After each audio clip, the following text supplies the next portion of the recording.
Hey, what's up everyone? Dave Klein and Chris Hayner here to break down and discuss Cobra Kai Season 3, better known as Eagle Fang, I think. That's the new thing.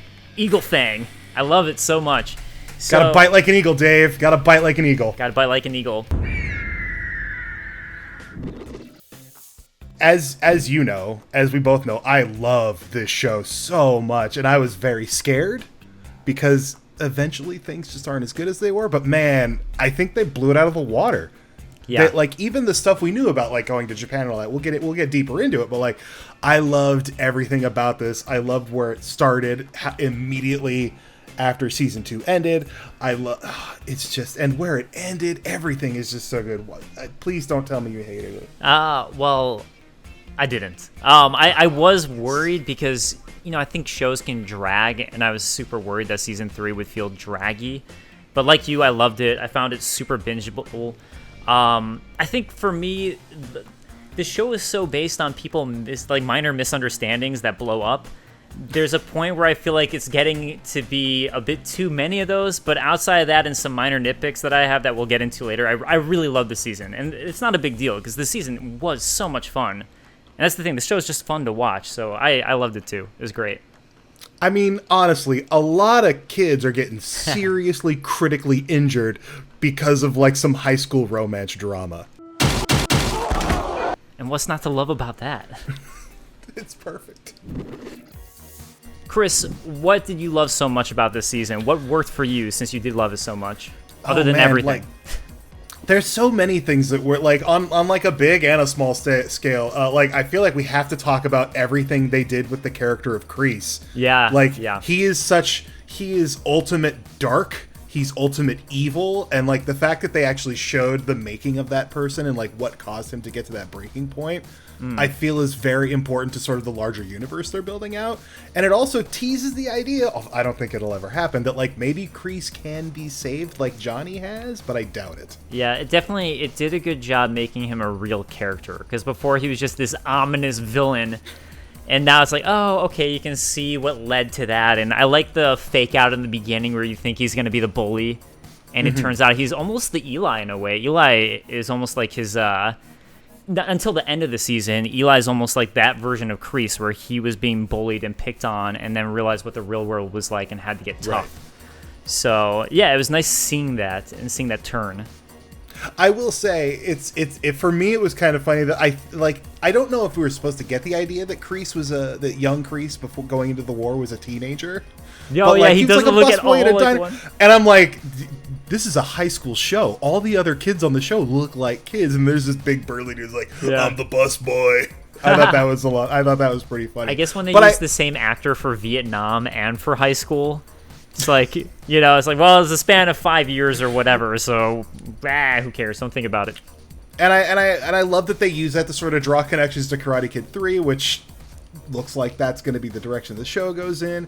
And I like what's great about it is like, I don't know about you, Dave, growing up watching the Karate Kid, Kreese was Darth Vader. He was just evil incarnate. He was the dark side of the Force, and Miyagi was for the light. I feel like we can't talk about the best parts of the season without touching on what happens to Hawk by the end. Yeah, this little kid who's becoming the absolute worst. He's broken limbs on his best friend. He's turned his back on everyone who's not Cobra Kai, and in the end, he comes around because he realizes the truth of what Kreese is teaching him, and how it's not about the karate. It's just about winning at any cost.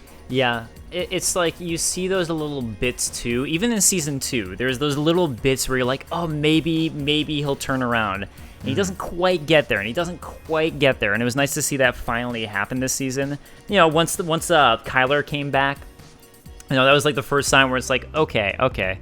I could see at that point that it was probably going to turn this season, if not where Eli would have realized his mistake. Just Kyler alone, because that was the OG bully. Yeah, that was really cool. A really cool way to play that whole arc, because like it showed Hawk, Eli, what Kreese was. Yeah, he doesn't care about teaching and maturing. He wants bullies to help breed stronger bullies. When he brings in the people that tormented those kids for so long, and now they're the star students, you don't blame him for walking away at all. Or also, that first scene when one of the kids who've been Cobra Kai for at least a season, if not 2 seasons at that point, gets kicked out right away because he loses the fight. Yeah. It's What's that all about? Right. Instead of teaching him to be better, just like, all right, well, you're not the best. You're gone. Yeah. Yeah, that's the worst that a teacher could do. So, yeah. What did you dig? Yeah. I thought that for me, something that I really liked is I don't like watching cheating in shows, especially because you see it so often. So I loved that. For me, it was a big highlight, the fact that Daniel didn't hook up with Kumiko. Because it seemed like for a moment, I was like, oh, are they trying to play that sexual tension there? Because they had moments where it's like, oh, maybe they are. And same thing with Johnny and Allie. There's a moment where you think they're about to kiss and they don't, and then they end up being really mature about things. I was like, oh, it's such a refreshing thing to see that. Especially in a way, as much as I love Cobra Kai, it is sort of soap opera-y. So it was nice that they didn't play on those tropes, and I was super relieved, and that was something that I really liked about it. It was like, okay, they're still good characters. I mean, not that there's a lot of complexity to cheating, but the point is, like, you can really still stand behind them and say, like, oh, they're not making these common mistakes, they're not doing these things. Right. If those are moves where if those characters had taken their moves, like it doesn't necessarily ruin the character, but it's gonna somewhat taint your view of the character. Especially, I will say, when Daniel-san was in Okinawa talking to Kumiko and asked her if she ever got married, she's like, well, like, many tried, but none of them fought to the death for me. Oh no. Yeah. Don't do it. And then they quickly veered away from it. Thank goodness, because I would like that. And honestly, it's the kind of thing, and it goes to show with this what's going on with Allie too. Johnny has like sort of romanticized his relationship with Allie. Definitely. Because we've seen them together in the first movie. Yeah. He was not a good boyfriend. And even though she was married, she's no longer married, but like we see these adults come together who used to be romantically entangled with each other, and it's not falling back into those old relationships. It's like, oh wow, we're adults now. Can you believe it's been that long since we've hung out? Yeah. And you realize like they're different. As much as Johnny's still like a foul-mouthed karate hero, like they're different people now, and they've grown up and they've gone on and lived their own lives. Yeah, and it's nice seeing him realize his mistakes too and apologize for the way he treated her as well in the past. And really, you actually see growth with him. From granted, it's been 30 years, but it's still nice to see. So I like that a lot. I thought that really worked. And also, I actually thought they did a good job with Miguel's recovery. It wasn't just instantaneous. Actually, as you talked to the actors, I know he was talking about how frustrating it was for the character to basically start all over again after getting over that hump over the first 2 seasons. Where it feels like the one thing that made me confident was taken away from you, I think is going to set Miguel right back to square one. And there's going to be a lot of building back up towards that confidence. And, we see just the small moments in the trailer that it's hard. It's not a transition that can be made in a day, But yeah, I liked that also it wasn't Johnny's crazy training techniques either that necessarily built Miguel back up. It was just small things like taking Miguel to a concert and doing something nice for him. Excuse me, taking Miguel to a D. Snyder concert. My bad. To a D. Snyder concert. So and D. Snyder hasn't stopped tweeting about this show since, and I love it. Oh, they haven't? Oh, that's amazing. No, okay. He's all over it. There's pictures of them at the concert on like Netflix's press site. Yeah. It's all wonderful. That's amazing. Rock and roll saved Miguel. Yes. Let's be honest here. But yeah, it was also nice that, it was another chance for Johnny to try to do something and Miguel to frustratingly teach him. And as Johnny Lawrence's actor also points out in your interview with him, Miguel gives Johnny some strength. It's a two-way street with that. It's not Johnny's just his mentor, but it's like, with your own kids, a lot of times your kids teach you something or they tell you something about yourself. And it was a chance for, with Miguel's frustrations to, in a way, teach Johnny that, Even though there's this, what Johnny viewed as this lame-ass expert, it's still an expert in the field. So really does, I think, help mature Johnny. I have to say, there's another aspect of this that I feel really crystallized this season that I enjoyed, and that is the idea that, like, obviously, sort of like Daniel and Johnny are kind of like the main lead characters, and then among the younger cast, it's probably Miguel because he's Johnny's prize student. He's involved. Johnny's now involved with his mother. They live next door to each other. They can't get away from this kid. Yeah. But I really like the idea of using Tory and Samantha as this new generation of Johnny and Daniel, where they've become immortal enemies. Yeah. One repping Cobra Kai, one repping Miyagi-Do, and of course, it all came from like a really dumb high school relationship. The exact same way. History repeats. The exact repeats. same way. Like, the history repeats itself, and like I can't wait for 30 years from now in 2050 when they launch Cobra Kai, where it's just adult Sam and adult Tory rekindling their feud. Yeah. That's going to be wonderful. I like to imagine that this rivalry continues on for another 30 years. And the last thing I got to talk about, something that I think totally worked, was Chosen. Everything about Okinawa was so much fun, but seeing Daniel and Chosen face to face, and then that when they first meet, Chosen has that death stare in his eyes. Yeah.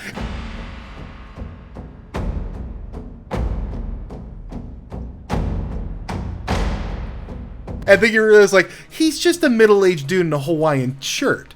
Yeah, but He's it's Chosen. But it's Chosen. First of all, still remains the greatest villain name of all time.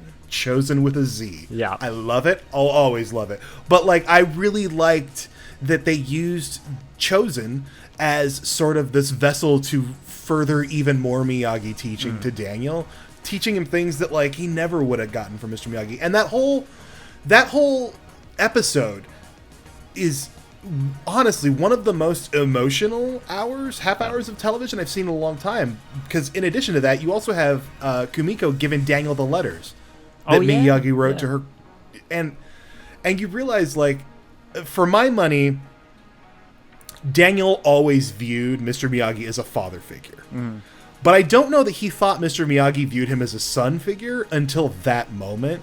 And like you can see, and throughout the show, Billy Zabka is the acting dynamo. He's blowing me out of the water every single episode. Ralph has done well, but Billy is just killing it all the time. That moment when Ralph Macchio is reading the letters that as Daniel is so good and so well done. Yeah, it was definitely. I mean, Miyagi still is the emotional core to the show. Absolutely. Even still, I mean, the producers call what they're building between the movies and the show the Miyagi-verse for a reason. Everything hinges on Mr. Miyagi, and that's why season 5 got to be Hilary Swank. Got to get it done. Got to get it done. You know, as much as I love Chosen, and this will get into, I guess, things that we don't think worked. I guess my issue, I like the segment overall. I love that they were in Okinawa for real this time as opposed to Hawaii. But I don't understand why Miyagi wouldn't have taught Daniel a technique with the name Stop War. You know, like that was the technique. And it's not like, you know, if you're using it correctly, the whole idea is to prevent fights. And that's also very much a karate thing. You're supposed to do one technique that stops the person and the fight ends. To me, it just seems like, why wouldn't he have taught a younger Daniel that when the whole point is to stop a fight from ensuing? Because it's a temporary thing. It's not like you're breaking their arm. It's a temporary stop. So I didn't really understand why, unless you have a reason that I missed. Why would Miyagi he's clearly was too busy perfecting the crane kick.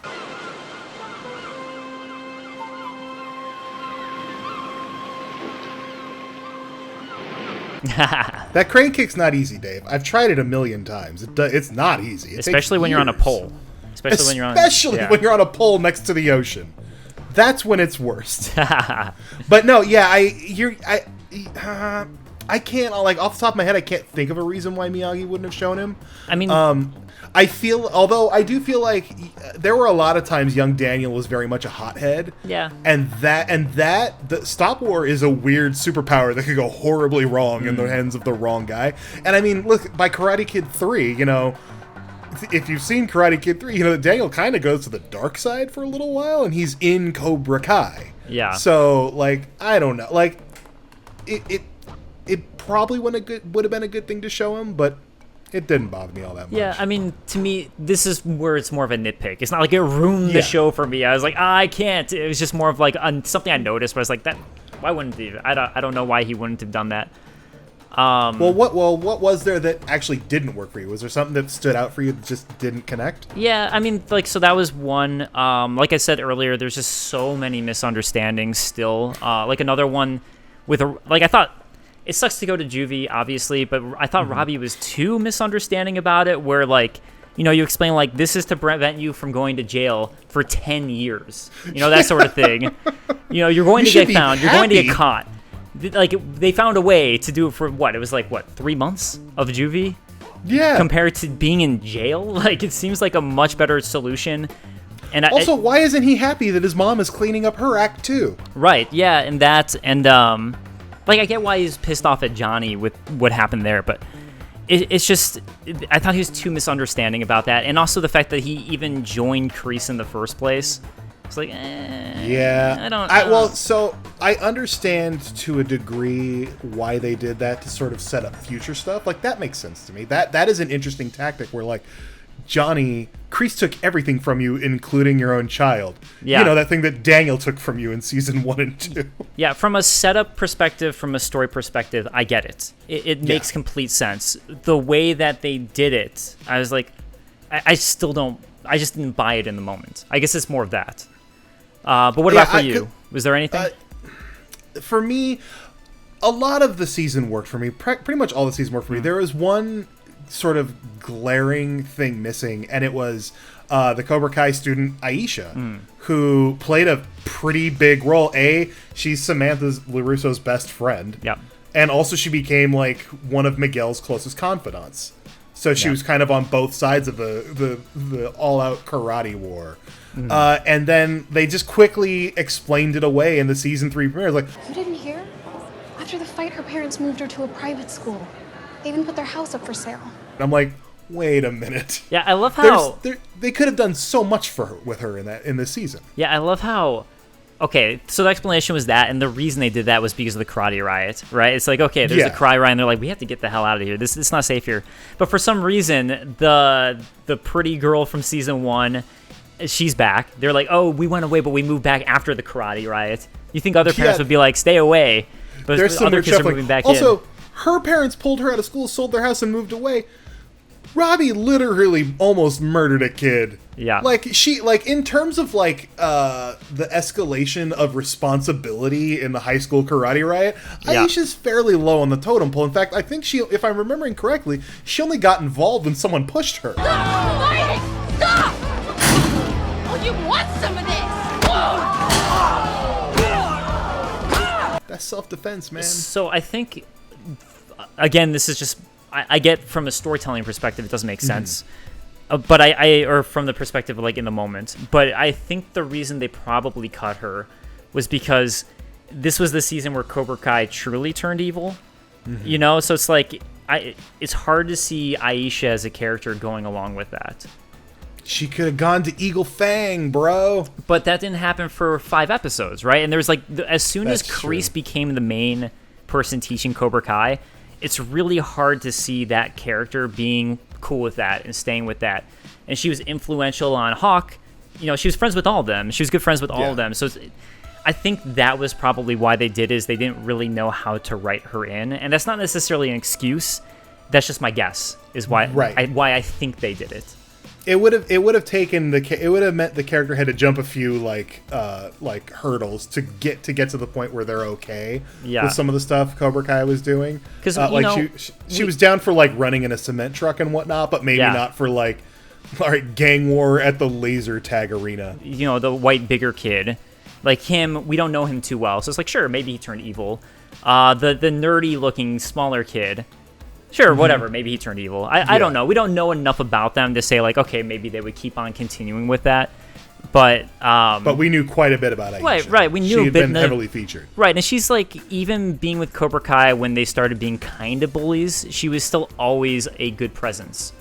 So Right. when they really turned that way, I'm like, I wouldn't have bought her sticking with them. And I'm just guessing they didn't know how to write her in. So they're like, we don't know how to write her in. She moved away. I'd like to see a better wrapping up of that story, or at least let her, find a way to let her have one last sort of conversation with Samantha, her best friend. Like, they're best friends since they were little kids. Yeah. And if that is like a phone call or texts or whatever, just give us something to let us know that the Aisha character is out there and okay. Chris, what was your best moment of this season? Oh man. Well, I mean, because season 2, obviously my favorite moment was the karate riot. There is no topping that. For me, in season 3, as a kid who grew up a diehard fan of the Karate Kid, it's finally seeing Johnny and Daniel on the same page. Yeah. They are united in their fight against Kreese, and that scene, man, where all the Miyagi-Do kids are standing in front of Daniel and they're ready to train, and then slowly the Inglefang kids come in, and here comes Johnny in his cool guy black t-shirt and headband. Yeah. He just stands next to Daniel. It's like, oh my god, I can't wait for where this is going. Yeah. And it's gonna end in a tournament. We're getting we got season 1 was a tournament. Yep. We got 2 seasons of just vicious karate war, just roundhouse kicks and chops. Yep. And now they're going back to the tournament for the ultimate showdown between whatever the combined Miyagi-Do and Eaglefang dojo is going to be called, and Cobra Kai with Terry Silver there to lend a hand. I can't wait. How about you? Miyagi-Fang. Ooh, Miyagi-Fang. For me, it was the same. I mean, I guess slightly different moment, but it was Daniel and Johnny finally coming together. Because even with season 1, it was kind of teased where they sort of started being friendly again, and you're just like, oh man, if only they finally understood each other. And you just keep wanting to see that through season 2. So when they finally do in season 3, the beginning was fun, but specifically when they're both teaming up against Kreese at the end, it was just like, oh, finally. It was so cool, great to see. I love that moment. Another favorite moment though, Allie. Yeah, she was Allie great. came back, Yeah. and it was the perfect amount. I can see fans making a case for her being a bigger character in the show, but I think she was used perfectly. She was able to show up, teach Johnny a little bit about himself, catch everyone up on her life so far, and that's good. That's great. Yeah, I agree. She was handled perfectly, I think. Yeah. Another thing that I like to, just to wrap up, I think that a lot of the kids have been getting better at karate and martial arts throughout the seasons, because I'm guessing a lot of them didn't start training until season 1, because if you get cast, why would you until you get cast? So it's cool to see them actually progressing too for some of the fights. And while for me, the final fight didn't reach the heights of the karate riot for me, it was still nice to see, I think, their techniques getting better and them becoming better fighters. I think it pairs really nicely with all these kids descending on a house, and then it's not even more understated fight, but just it's not as big and as all out, but it's more personal and vicious of Kreese facing off against his former student in the Cobra Kai dojo. There's something about that just worked. As an adult, I was just watching that scene in the house. I was just thinking oh my god, that's gotta be so expensive to fix. All I was thinking about was for the LaRussos. I was like, oh my god, how expensive is that gotta be for the LaRussos? That sucks so much. Honey, did we get karate insurance on our home? Right, yeah. I mean, some random kids just broke in and smashed all their glass tables and broke their windows and all that. That's breaking and entering an aggravated assault. There's got to be criminal charges, right? Yeah, I mean, if they choose to pursue. That's another thing I was thinking. I was like, this is taking it even further. This is another step, because they were breaking and entering and breaking all their crap. But still, it was, gotta turn your mind off a little bit for the show. Oh, for sure, for sure. Listen, I live in the valley that the show takes place in. I live in the valley. Dave, do you live in the valley? I do live in the valley. How many times are you well, obviously we're not out and about at all right now because COVID, but how often when you're out and about do you see kids getting into random karate fights in the streets? Oh, every day. You don't? Really? I drive down the streets, there's another karate riot, there's another one. You live in a very different part of the valley than I do. I don't see any kid. I used to go to pro wrestling shows in Reseda because they would all run at this one like old VFW hall, and never saw any karate. Because you're in Reseda. I'm hanging out in Encino. That's where it's all going down in the little south, you know. So after the karate brawls and battles, the season ended though with Daniel and Johnny on the same team, as you said, and Terry Silver possibly coming back for season 4.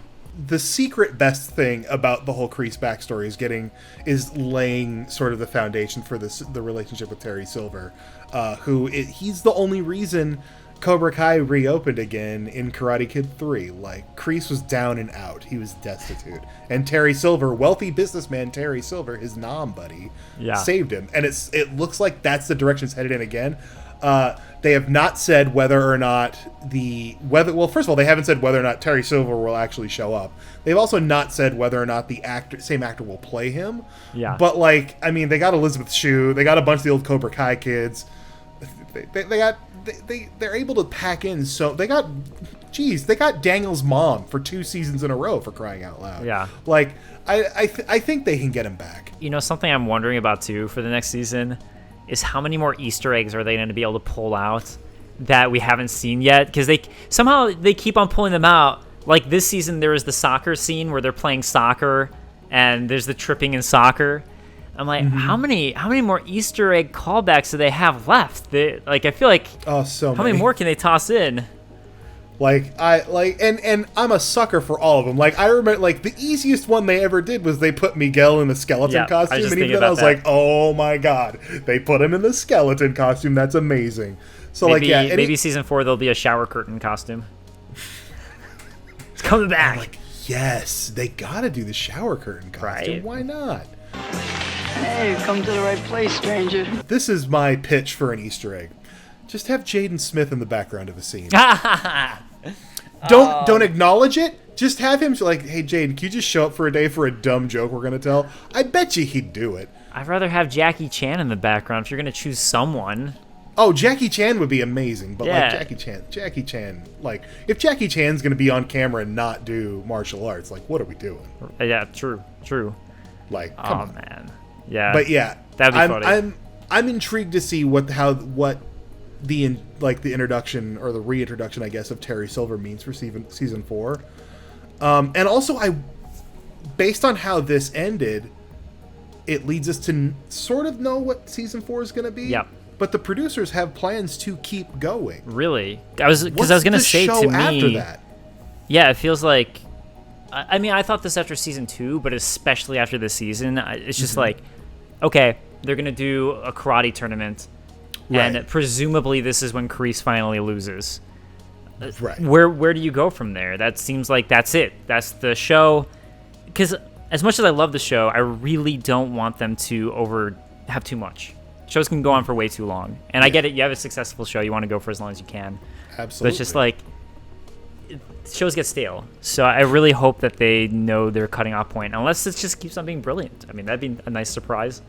Alternatively, Cobra Kai University. Oh. We follow all these kids to college. They all go to USC or some such nonsense. And then we just follow them doing karate at college when they can actually be tried as adults. Why would they go to USC when they could go to KCU? Or sorry, CKU. I reversed that. Based out of LA Valley College in North Hollywood? Yeah, Cobra Kai U. CKU. See, that's the show I want. Well, Chris, I know we already said it, but just real quick, what was your final synopsis of the season? I freaking loved it. Give me more. I need more. I don't want to wait a year. What's this waiting for a year nonsense? Give it to me now. I binged it in 2 days. And I got lucky, too. I watched seasons 1 and 2 in, like, November, and I was like, oh, wow. Season 3 isn't out, because, you know, that was such a crazy ending. Yeah. But, yeah, like, that wait was brutal. At least this wait's not quite as brutal as the Miguel thing, but still, yeah, binged it in 2 days, loved it to death. It was a great show, just so much fun. And, yeah, so let us know if you guys would like to see more Cobra Kai content from us in the future. Stay tuned to GameSpot Universe. Once again, I'm Dave Klein. You can find me at TheDaveKlein on Twitter. I'm Chris Hayner. You can find me at Chris Hayner. Easy enough. And we will see you guys soon. Later, guys. Welcome to 2021. Eagle Fang.